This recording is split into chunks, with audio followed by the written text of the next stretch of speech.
برضو من آفة العلم التكبر. آفة جامدة قوي. ليه؟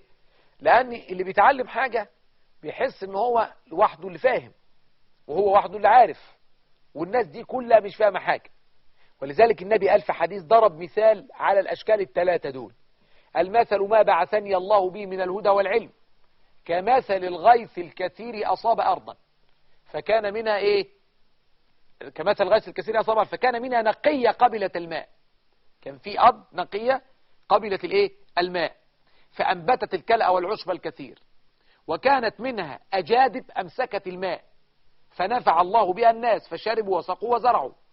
وأصابت منها طائفة أخرى إنما هي قيعان لا تمسك ماء ولا تنبت إيه؟ كلأ. فذلك مثل من فقه في دين الله فنفعه ما بعثني الله به من العلم فعلم وعلم، ومثل من لم يرفع بذلك رأسا ولم يقبل هدى الله الذي أوتيت.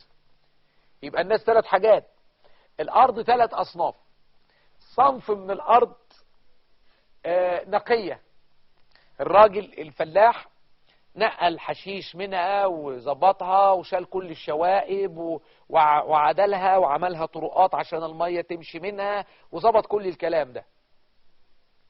يوم ما المطر يجي عليها هو خلاص حط الزرع، يوم المطر يجي عليها خلاص نقية، تشرب تاخد على المقدار اللي هي عايزاه بس، بحيث ان ما يفسدش الزرع بتاعها، الزرع بتاعه اللي هو عامله، ويطلع الزرع. يبقى ديك ايه؟ قبلت الماء ما رفضتوش، ولما قبلته انبتت طلعت لنا نبات. زي مين؟ زي الذي يتعلم، قبل العلم فتعلم ثم علم غيره. زي الارض خدت المية قبلتها وراحت مطلع لنا زرع فاستفدنا.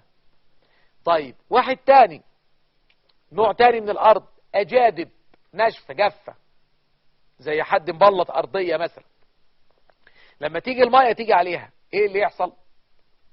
تخزن المية عندها، لا هي بتشربها ولا هي بتبوظها لانها نظيفة الارض. فلما مسكت المية ايه اللي حصل؟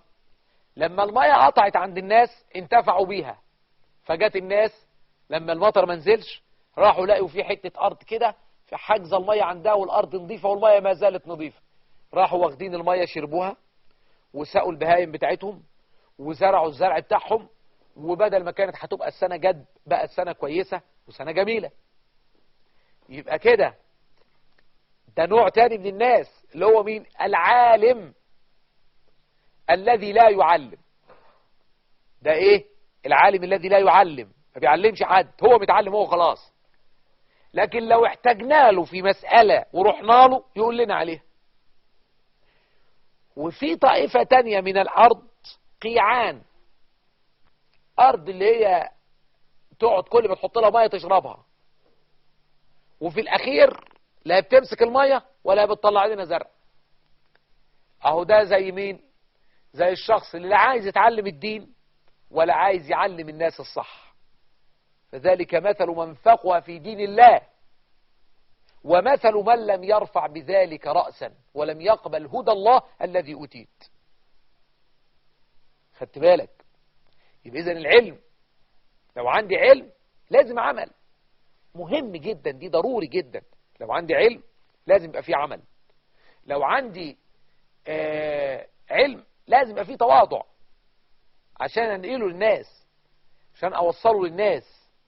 وفي ضوابط لكده، لازم يكون عندك بال طويل، لازم يكون عندك صبر، لازم يكون عندك تحمل. إذا أنت من أهل العلم لازم تتحلى بالصبر، ولازم تصبر على الناس، ولازم تصبر على أسئلة الناس، ولازم تصبر على يعني غلسات الناس في بعض الأحيان. هتكلمك الصبح الساعة 3 ولا الساعة 2 وعايز فتوى كمثال يعني.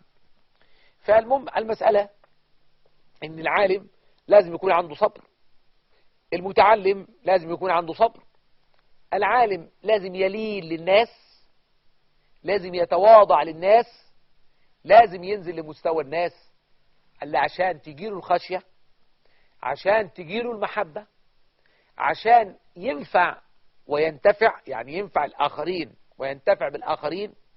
هو ده المهم. وربنا سبحانه وتعالى قال في القرآن إن أهل العلم قل هل يستوي الذين يعلمون والذين لا يعلمون؟ طبعا لا، أكيد في فرق بين ده وبين ده.